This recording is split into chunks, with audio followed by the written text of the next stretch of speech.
Hello there, this is Klaud. I'm here with my guest, Leighton Cobb, aka CL Zeno. How are you doing? Good, good. I'm doing good. How you doing? I'm doing well. It's good to have you back on the channel. Other than my father, you're the only one to reappear Nice. and have another episode.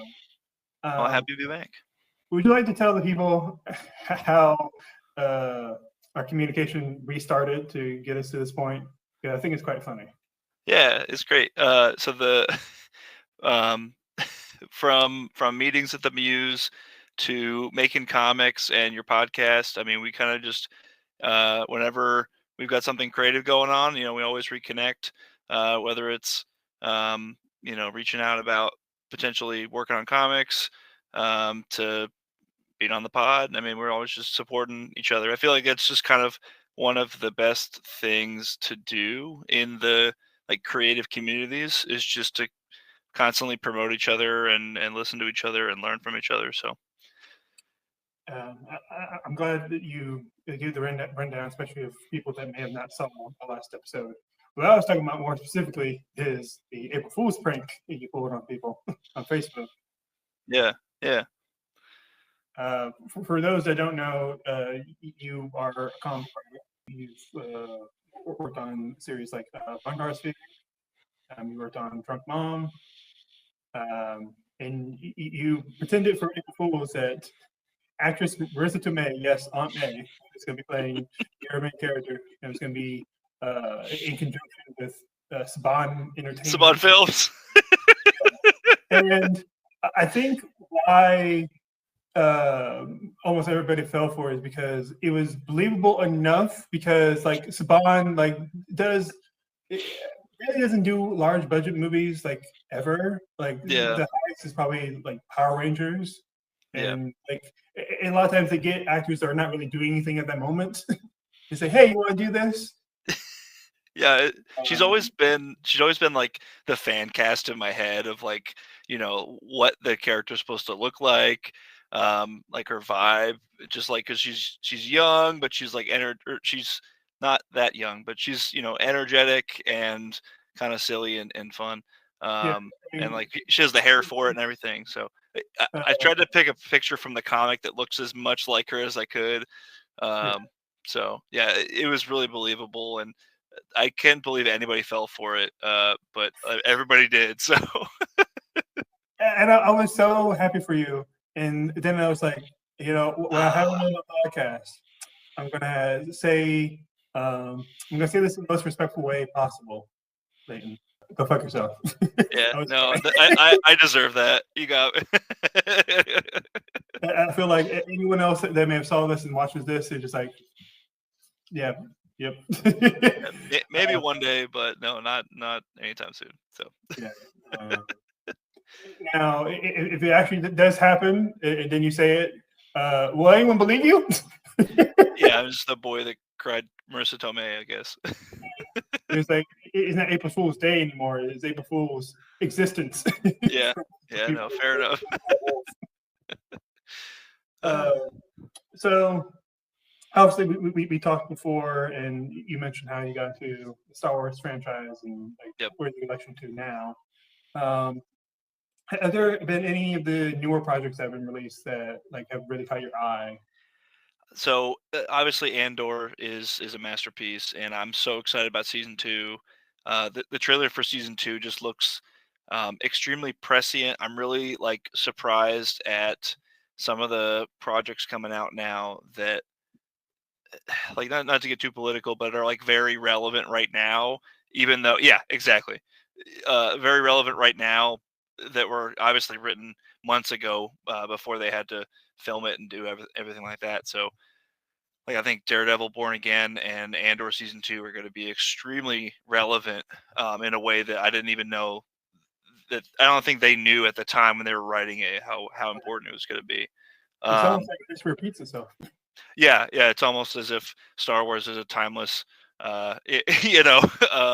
criticism of fascism on a big level. So, yeah, I really loved the trailer for that, and then the new game we just bought it on sale, Outlaws. I have not played it yet, but I am very excited about it. The visuals look amazing, and the gameplay looks very like Borderlandsy, very uh scavenging type gameplay. So I'm very excited about that. I mean, I remember when it came out, like I watched people play on YouTube because I don't like own a console. I haven't since I was like Yeah, 14. But like, this is not a spoiler, but like a big featured planet is like Cantonica. We spent a lot of time on Canto Bight, and I thought, I was very interested in that. Like, I know a lot of people shit on Canto Bight, but I was like, yeah. there's a I lot of mean, The interesting Last Jedi is my favorite from the sequel trilogy. there's a lot of interesting themes that it's playing with. Yeah, A lot of people just weren't willing to actually talk about it. Just like it feels weird. It's like that's kind of the point. Uh, yeah, the yeah, weirdness, like it's supposed to make you uncomfortable because like this is way too much opulence. Like they're stripping resources from other people. They're screwing out other people. Like in many ways, Star Wars kind of shies away from it. But at the heart of Star Wars is a concept of the have and have-nots, a class war. yeah, yeah. 100%. I mean, you see that so many times in the Clone Wars. Like they'll go to a planet, and everyone's just struggling, and the Empire is making it worse. They're just punching down, right? So, yeah, like Last Jedi understood so much about Star Wars, and I think people just weren't ready for it. And Canto Bight is the supreme example of that because like I love Canto Bight and I think it's extremely relevant, but people just did not respond to it very well. So I get it. Like if you don't like Canto Bight, I totally get it. If you don't like Last Jedi, I think there's a bigger conversation about that. But um, yeah, like the themes they're always finding new ways to make them like more digestible and more relatable. Like I loved kind of that same concept in Andor, and then Skeleton Crew, um, where I mean, when they go to a all expense resort at the mining facility or whatever, and they just turn it into you know uh, essentially Mar-a-Lago or whatever, right? Like just make it like a resort. It's the same patterns, like you say, you just keep repeating in history, in sci-fi, in Star Wars. So yeah, always good to have a conversation like that. I really hope Acolyte season 2 happens. I don't think it will, but I really hope it does because Acolyte had yet another good conversation about the Jedi Order, going in and imposing their values, just being colonial towards these people that are different than them. So like, such a good story for Acolyte. I mean, the parallels of like his repeating itself is one of the many reasons I enjoy the glimpses that we've been seeing in the Mandiverse shows. Of like we see Yeah, how the First Order was able to rise again. Like who was asleep at the wheel, and who was yeah, just letting like fascism slide because like it's we have to let the Nazis at the table. Who was like facilitating this kind of like development? yeah. Didn't we just have a war about this like less than 100 years ago? Okay, I guess here we Yeah, go. like Empire number 2. Yeah, like to me, one of my favorite episodes of The Mandalorian is in season 3. Is when we get back to a character that I stand, Pershing, and we yeah, see that he's been indoctrinated into like de-radicalization like program for former Imperials. Like they're just like, oh, hang out at these hotels, and like you're technically not in prison, but you kind of are. yeah. And So again, that's a. I really don't want to like, you know, overtly alienate any of your audience or anything, but like after uh the election, like it was kind of a come to Jesus moment for a lot of people. It was kind of a soul searching moment. Like how can this happen again in terms of fascism? And so uh, like I was working on Drunk Mom, and I was like, man, I found myself like really struggling to work creatively again. Just I'm kind of bummed out by everything. And so um, that's when we started working on the Enchanted Circus of Wonder. Was in like December of 2024. I reached out to Jason Keith, who I had met at Richmond Comic Con, And that's kind of the theme of Enchanted Circus, the next comic that I'm working on, is like, how do you find the magic? How do you find the spark in like the worst times? Like, um, how do you find that hope in the darkness? And so like that's kind of the central focus of that. And so like the main character, this guy Ringo Coswell, he represents kind of like this, like almost like Willy I just Wonka. know he was talking about Ringo. Yeah, He was talking about the series and how it connects to The Greatest Showman and the cosplay scene. yeah. For me, as the writer trying to find the story, find the heart, he represents like a Wizard of Oz character, or like a Willy Wonka, where like there are like, maybe questionable means to an end, but like he believes that he can make the world better type thing. So he's like a flawed hero, um, who just it's like 1899 in Richmond. So like it's extremely cold. Everything's poor. We're like getting into the Gilded Age. Like there's a lot of like wealth disparity and stuff, right? And so he's trying to make the world a better place, and he can't really take on the entire world, but he can make a show that makes people's lives better for an hour, and that's worth it to him. Put a little magic back into the world. So that's the moment I was in, was like, how do you create art in a moment where you don't have any sort of real motivation or hope? And that's when I wrote the script. So When you were talking about how do you find the motivation, you used two key words that immediately made me think of two Last Jedi quotes, where you said the word spark and you used the word, light coming out of darkness. yeah, So obviously we have, like Leia, the whole line of like the spark don't make the light the fire to burn the first order down. yeah, And we also have the line of if you uh, wait for the sun, like you'll never make it to the night. yeah, Yeah, like it just made me think of those two lines from the movie. In very powerful message of like we're always feeling like it's soul crushing and like we can't fight back, but you have to, otherwise, it's just not going to end. yeah. And like the soul searching is such an important part of it, because like when all those trying times happen, in your character's life, in Star Wars when you're watching it or whatever, or like in your own personal life.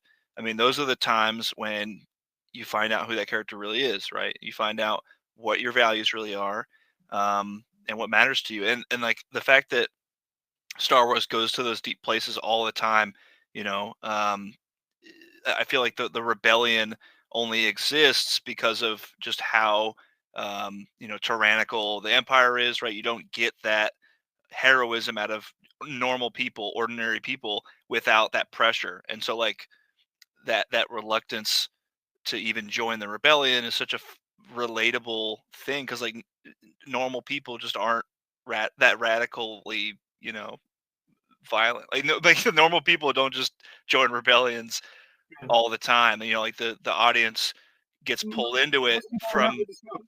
Yeah, Uh, exactly. most people acknowledge that something needs to change. Sometimes what they think they need to change is not always what needs to be changed, but like everyone feels motivated, and the thing that like connects all of us is like what that personally affects us, like someone that we love is oppressed, Yeah, or it's we've been dragged down through like a hellscape of like a capitalist system. Like that's what unites us all. yeah, Like all the other bells and whistles of this agreement kind of like aren't as important as like things that like materially like hold us back. yeah. And I think that community is part of it too, where like if somebody comes to you and says, "Hey, I see that you're struggling with this stuff," there's a whole group of people that are just like-minded people that are just like you, that are doing something about it. Will you join us? And like answering that call of like joining a greater cause and stuff. Like all of those themes are really important for right now, and then important for the script when I was writing it. Right, like Ringo's a ringmaster for a circus, and so in his mission to, create some magic and wonder in the world, he finds misfits that are in trying times and brings them into his community. And so like that that was so important for not just the story, but for for me at that moment. um Whereas like now, post the election, I mean, we're getting more into like food kitchens, mutual aid, stuff like that, like actual just community building, and that's been really healing and life affirming uh, in this time. So Yeah, when it comes to fighting back against fascism, but also like the narratives it puts out, like yeah, we need all hands on deck. It doesn't matter which way you attack it. Like it's a welcome hand. Like if your way of attacking fascists is protecting immigrants, you go do it. If it's yeah, protecting queer community, go and do it. If it's advocacy for end to genocide against Palestinians, you go do it. yeah. It's all welcomed. The chipping in is never more important. Yeah, and that community building is so important because like as much as the cause needs you to help it, I mean, just being around a community is helpful for you. It's comforting knowing that other people are willing to help each other, and so like that gives you hope. So It also lets you know that I'm not crazy. We yeah, all see what's yeah, happening. exactly. So yeah, yeah, and especially in today's age of like social media and like parasocial relationships and stuff, like getting having conversations um, about important issues like that really does kind of take you away from your keyboard doom scrolling mindset and put you into a more healthier mindset. So Yeah. And I think for people like us that are creative, a good way to just avoid doom scrolling is like give yourself a project and like place it out. It's like, okay, I'm gonna do this day, do that this day. yep, I'm gonna try to finish it over these next couple of days. Like having something to do and having people to talk about it with definitely helps. yeah, idle hands do the devil's work. So you gotta stay busy. And I think it's very important to always consider the sometimes overt and sometimes like more subtle ways. Like it's like reflecting real life with these different Star Wars Yeah, projects. Like the thing with the Canto Bight connection. Like nobody on Canto Bight except for Rose and Finn has ever seen a battle. And yeah, and they profit from the political happenings with throughout the Star Wars timeline. They're making money either way. It doesn't matter to them whether it's the Republic or the Empire. They're detached from all of that because they're the ruling class. Like they don't care. So it was DJ said, "Good guys, bad guys." Made up words, and he said, yeah, You blow them up today, they blow you up tomorrow." yeah, Just with that philosophy, like I think a great thing that Last Jedi does, a lot of people may not think about, is that uh, Finn Finn and Ray are being pulled by two different. Well, actually, Finn, Ray, and Poe each have Devil and Angel on their shoulders. yeah. Uh, Poe has on his shoulders Holdo and Leia, Leia. yeah, I was like, how should I navigate this one thing? One's telling yeah, me the thing that I would like to do, but this one's like, tell me what's the responsible thing to do. yeah. Obviously, Ray has uh, Kylo, Luke and Kylo. yeah, One's trying to pull more to darkness. One's more like just stay out of this. And Finn has Rose and DJ. yeah. DJ is like, fuck the world. Who gives a shit? Worry about you. And And Rose is Rose is like, like, "There's a you better fight future that's possible." Yeah, yeah, yeah, you can fight for something bigger than you. yeah, I'm not someone that gets angry, but it's kind of like a mildly infuriating thing when I hear people say that Finn didn't do anything in the Last Jedi. And like he had a pretty sizable arc. yeah. Like he just You don't like send him and another character to another planet all by themselves, and don't write anything in there. He had a whole thing to do. You know. yeah, like you have people that like actually will say like, Well, it didn't mean anything because like they get caught. I'm like, oh, you mean like what happened in Empire, the movie that you suck off every day? Yeah, exactly. Where like Lando sold them out to protect his people, and like they get caught at the table. You love that, but suddenly when there's some weird aliens around the casino, it's the worst thing ever. I don't understand. Yeah. I got the little rant off my chest. What was the new animated show they just announced? Like it was like the Was it Tales of the Underworld? Which is yeah. a continuation of Tales of the Jedi, Tales of the Empire. Yeah, I'm excited for that one too because, I mean, I'm glad they keep putting out stuff like that because like you don't really need it as like a like a casual Star Wars fan, but like it does fill in a lot of not like plot holes, but like the little times in the timeline where you're like, I wonder what happened here, and they just expand on it. So Yeah, like as a completionist, it's very fulfilling. Yeah, it's a like a little self-contained story for a Yeah, character that gets more shine now. yeah. Like especially for characters that don't have much screen time. The Dooku Um, episodes were really good. Because he didn't have a bunch of time in what was it, episode 2. I mean, Morgan Elsbeth, there's almost nothing Yeah, that happens with her, but they're just like let's fill this character out a little more. yeah, Barriss Offee is another one because other than like turning on the Jedi, like what do we know about her? Well, like we know she got into the Inquisitorius program. yeah. I wonder if they'll do Balin episodes now since the actor passed away. Do some animated stuff with him. I think there is a possibility. Maybe they'll also have Shinati. Yep. But with animation, you don't have to. There's less of a controversy with doing a recasting. Yeah. True. Yeah, shout out Ray Stevenson. Gone too young, great actor. Yeah, absolutely. More than one Star Wars character. He was one of my favorite parts of that show. He was such a force to be reckoned with as an actor. Yeah, his presence was immaculate. It's so powerful. Just him, like he could be not delivering a line and give you everything that character is thinking. Yeah, and you could tell that they were itching to give him more story, so we actually know what's going through his head. Yeah. But it's great when an actor can like give you ideas of what the story might be just by just facial reactions to certain things. Yeah. It's kind of like a bonus that the writer doesn't have to do as much because they focus on the main characters like Hera and Sabine and Ahsoka, obviously. Now, last time when I had you on my channel, there was less of me doing a rule of like me giving everyone on my channel a rap name. Okay.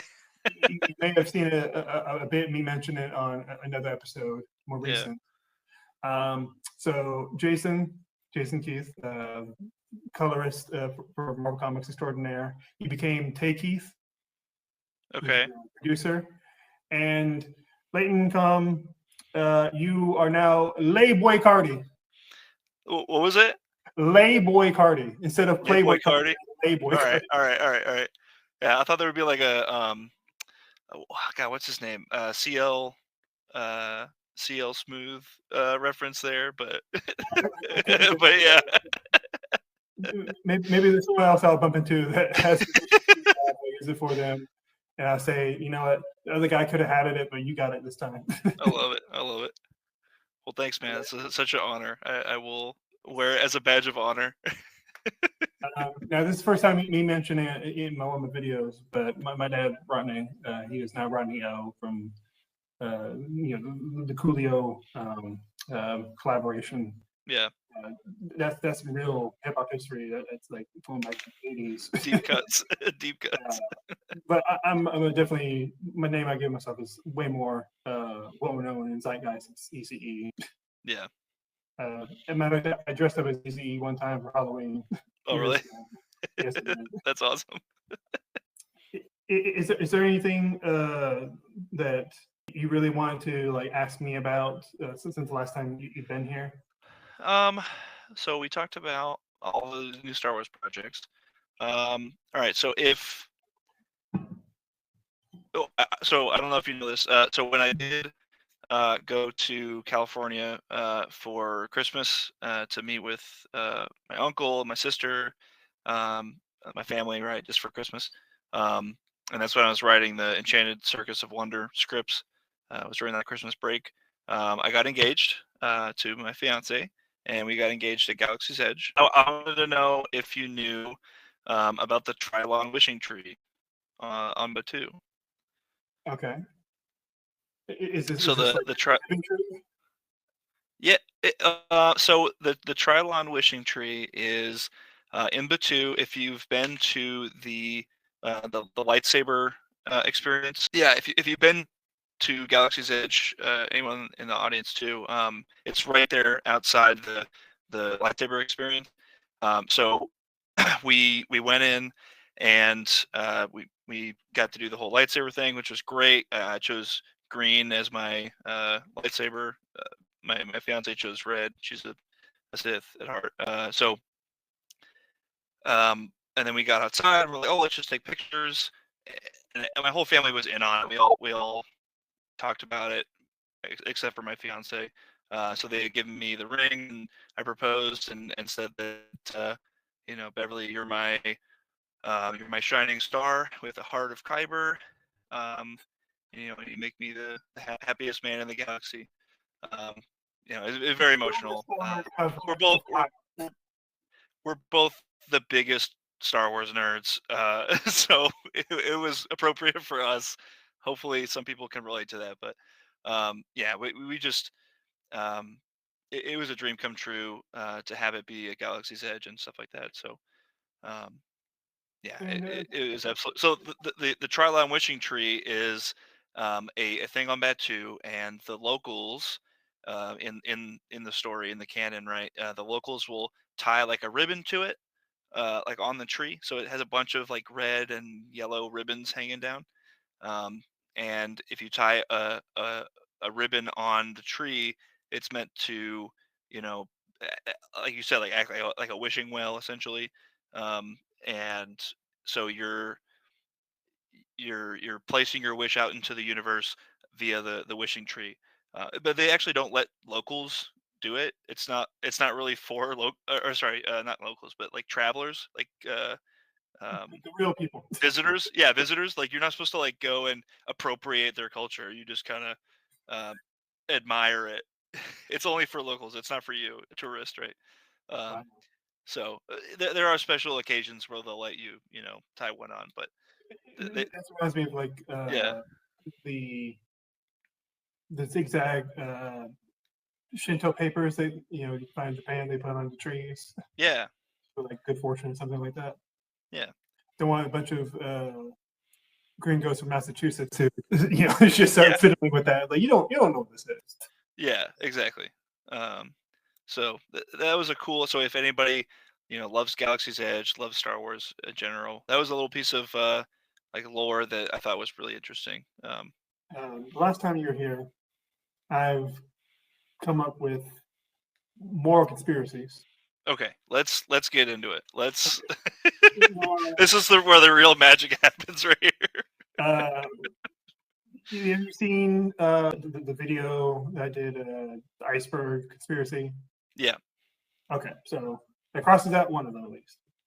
Um, a conspiracy that I say is that the Alien franchise and Avatar franchise are in the same universe as Star Wars.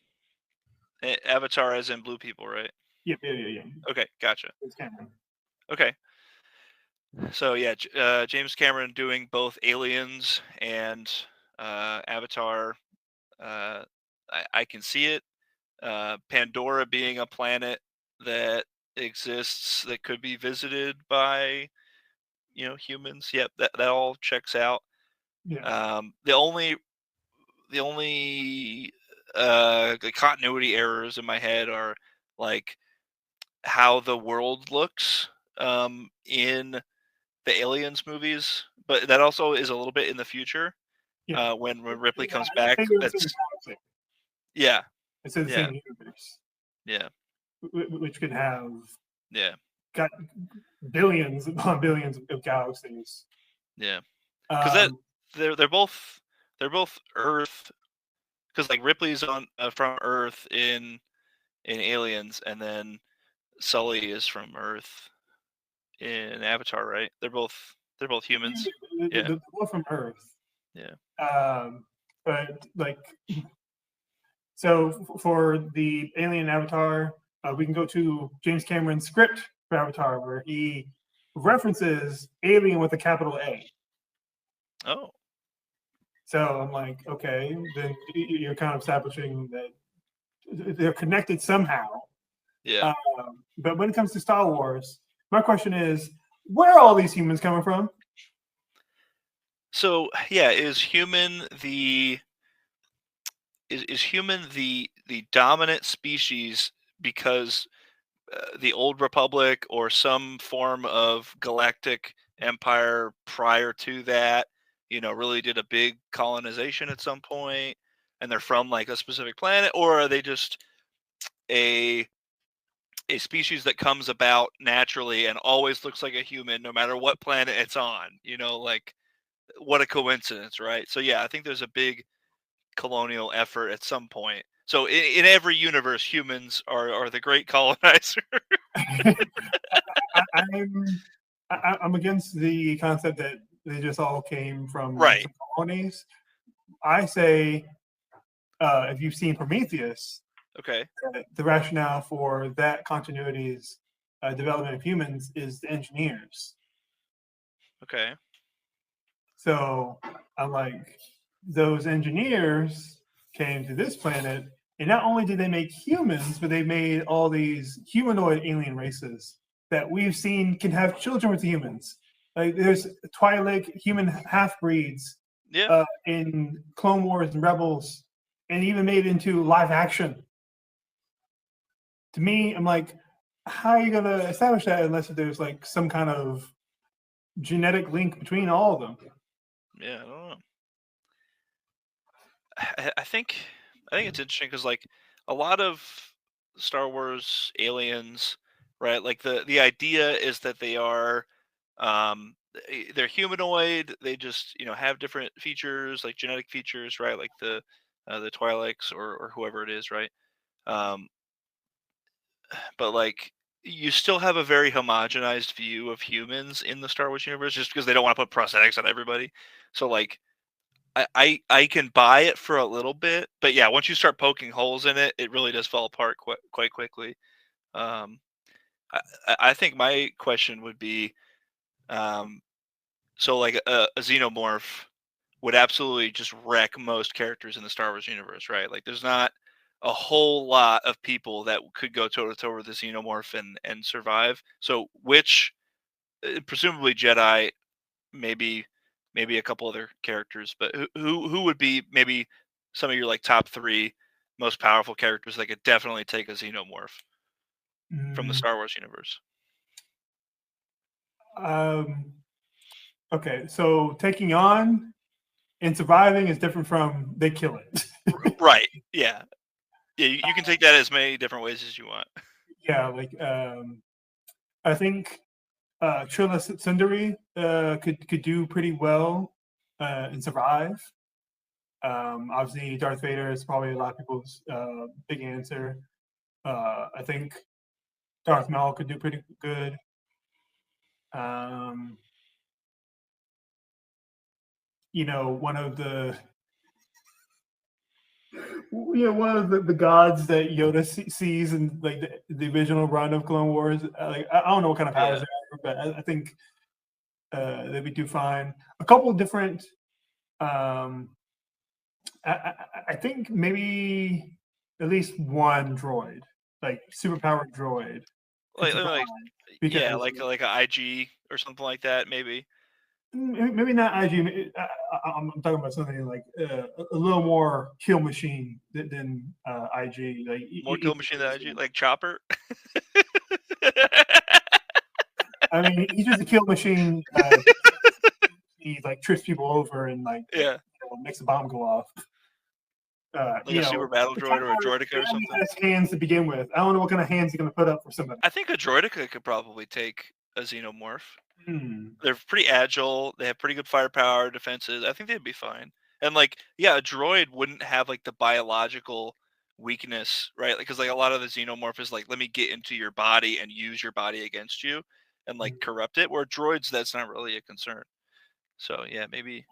My favorite creature apparently in Star Wars, the Zillo. Zillo could give a xenomorph to run for its money, no doubt. I think my picks would be like, I think Boba Fett in his prime would do really well against the xenomorph. He's a renowned bounty hunter with tons of monster hunting experience. I don't think he would have any problem with it. I think Yoda is a pretty solid choice as a like. He's smaller than most enemies, so he's used to like being smart around people that can absolutely kill him if he's not smart about it. I think he's very wise in that way. I think he would be fine. I don't know why, but I imagine like Yoda would get. This is gonna sound wild out of context. I think Yoda would get impregnated. No, not the Yoda being impregnated. Oh no. Oh no. Oh, I can't unsee it. I can't unsee it. It's cursed. Oh no. Kill it with fire. Oh no. Yeah, that's definitely going to be in my clip show of great moments on this channel. I think my next would be Han Solo, not because he has shown prowess, but because he has like a sort of plot armor to where like he's kind of like the Star Lord. Yeah, he fails upward. Like he would totally beat it, but by total freaking accident. Like he would luck into surviving and like, oh, let me hit these random buttons on a ship that's not mine that I just stole, and oops, it's the airlock. Like he would luck into beating a xenomorph just because that's his whole brand. So yeah, I think that's interesting character to pick. There's a couple characters that I think if we're going with the development of the xenomorph, I'm like, right. What character could be a good host for the black pathogen goo of the scientist in The Mandalorian. So the scientists were the ones that really wanted to get their hands on Grogu to use him for genetic midichlorian experiments and stuff. So like I would imagine they find the xenomorph, excrement or like whatever, and they're experimenting on it, and so they're gonna fuck around and they're gonna find out. So they're gonna be trying to do biological things with this absolutely pervasive, invasive creature, and they're going to end up being a host for it. So I think it's that scientist from Mandalorian is really who's going to end up being a good host, because then his project is really going to continue as the mission of the biological um, you know uh, the biological mission and the scientific mission align for both of those creatures, right? So you become this creature that is trying to dominate the entire galaxy and to become the most perfect life form. And whether that's a force wielding xenomorph or whatever form that looks like, that's the goal. So especially with the release of Alien Covenant, it plays more with the idea of like whatever xenomorph DNA, whether it's black goo or the xenomorph itself, like can splice with the DNA of whatever creature. It doesn't have to be human necessarily. Right. What do you think would be a good Star Wars alien to have a xenomorph mix with? Oh man. What's oh god, it's from Bad Batch. The stupid ones with the horns. You mean like the creature that Batcher is? Yeah. Okay, I can see that. See, I was going more silly. I was like, what would a Wookiee xenomorph? Oh yeah. It's kind of like it's kind of like the sci-fi version of like the Venom symbiote Yeah, almost, you know. So like I'm thinking of like a venomized loth cat, but with the exactly. xenomorph where it's just like it's so cute and cuddly, and then it's like "Rah!" It starts making all weird xenomorph noises at you. Yeah. A loth cat with like a little tongue that has like the snapper on it. I'm like, I mean, honestly, one of the most metal things would be like a Zabrak xenomorph, like that's Darth Maul's alien race. Who just Or would go to imagine you're space. flying in a spaceship and then you see a space whale, but then all of a sudden it starts to chase you because it's also part xenomorph. Yeah, just terrible. There's tons of nightmare fuel that you could you could wish up. Yeah, especially if they look anything like whatever we're calling the newborn creature from Alien Covenant. Yeah, yeah. Oh my Absolutely. god, no, absolutely not. Terrifying. Kill it. No thanks. I'm I I'm don't not need really any of that. that wants it to be dead. Yeah, I don't need that breeding with other alienoid races in the Star Wars universe. I already have Yoda being impregnated. Thank you very much. I don't need that now. Also in my head. This is one of my favorite tangents I've had on my channel so far. So many tangents. So many tangents. um, They I, had I know Avengers versus Aliens. I don't know if you saw that comic coming out. It's I know of it. I just haven't read it. yeah.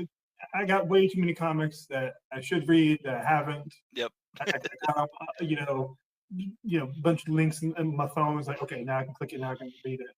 Yep. There's too much. Too much. There's too It, much good it, stuff. it's tiring to be a nerd. It's an embarrassment of riches right now. It's true. Um, so, I don't want to keep you on for too long. So we're going to slowly start wrapping up now. Okay. Uh, obviously, we got to talk about Glove Shadow. It's not an episode of Honest Klaud with a guest without Glove Shadow. It's true. Are you familiar with the character of Wade Relesian? Wade Relesian. No, I'm not. So Wade Relesian was a male human dissident who was part of the underground movement known as the Path that helped smuggle Jedi hunted by the Galactic Empire to safety. He piloted a T-47 airspeeder during the rescue mission to the Fortress Inquisitorius on Nur, where he was killed by the third sister, Reva. His sacrifice gave his allies enough time to escape the base and return to their headquarters. Does this sound familiar? So you said the third sister. Reva. So did he have an appearance in Obi-Wan Yes, in the Kenobi series. or Kenobi? Yeah. Yes. Okay. Okay. Yeah, I don't remember that character.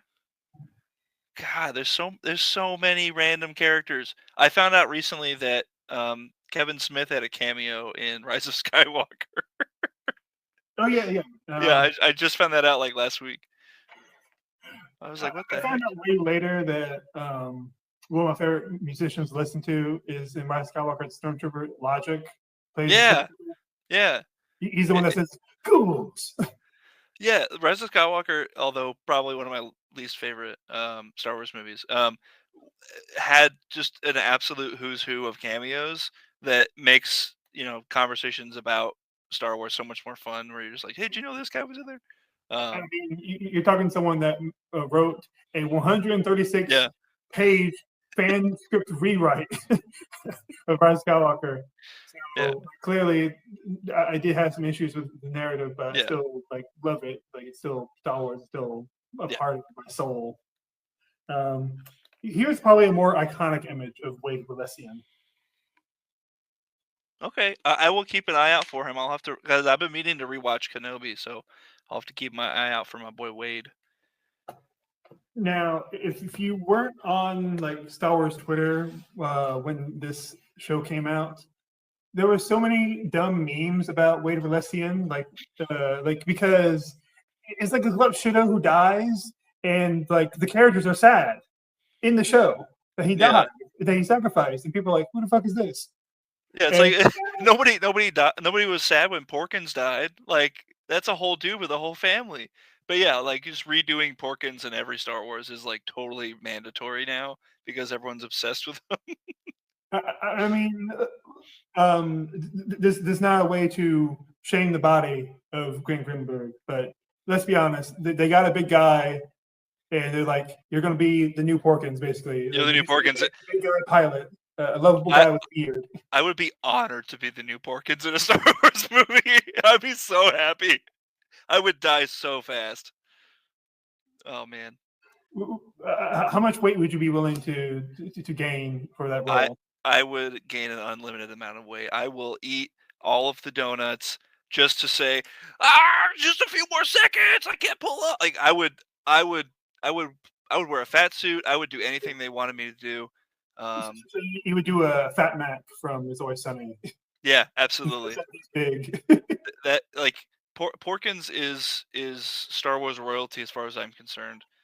You know, like he's such a cool, like he's one of the original background characters that I became obsessed with. I think we all did, because his role is so small and so silly. Yeah, and like if you don't know, like they intended to actually make him look like a pig. Said it didn't work out. Like they were literally going to make Porkins, a pig man, a fat pig man, die. But it didn't work out, and you definitely his face because of that. He was also in Indiana Jones, so yep. he has more appearances than just that movie that are like widely known and iconic. Yeah. But yeah, like people acted like so sad for Wade Valesian on the internet, like as if he was like the main character. Like they might have well had, like, a candle vigil. Yeah, he's the GOAT. Like gone too soon. Would you want to see maybe him in like before he died? Yeah, give me the backstory instead of the Andor or Kenobi show. Give me the Wade show. Like I need all the Wade lore. Yeah, we need 5 seasons of Valesian. That's right. I once made a joke about giving a Shadow their own show. So you remember in A New Hope, Luke sells off the land speeder. Right? Yeah. There's this weird creature that I can't think of the name on top of my head. I'm going to put it in the edit of this woman who has like the head of like a big plum, but it's just covered in eyes. Just in Mos Eisley. Yeah, it has like an antenna, just a bunch of eyes, just random eyes. It's like a creature you would see in like Sword and Fantasy. Okay. And I'm like, imagine if they gave that character a show. Like the lady who bought the land speeder, now she uses the land speeder to get groceries. That's the show we get. I'm trying to think of a character that I would actually legitimately want to have a show, and not just as a meme. Yeah. And like Dex is always my go-to, like probably my least favorite character. Dex from Dex's Diner. Yeah, from Dex's Diner. Oh, Dex's. I thought you said Dak. So you mean... No, not Dak. No, Dak is a legend. But no, Dex. The I think it would be better if you do it like animated, but I think he has potential to have like his own little story, because they've expanded about him a lot. Like apparently he lives up even to the point of like the Battle of Endor. He used to be in the military before he started being a exposed ass crack burger flipper. Yeah. I think the character that I legitimately want to see a show about is Plo Koon. I think it's hard to do not animated, so I think it would have to be animated. But I would take it. You know, there's 2 stupid things I said about both of these characters you just said. For Dex, I was like, what if someone wrote a romantic fanfic of Dex wanting to be with Mace Windu?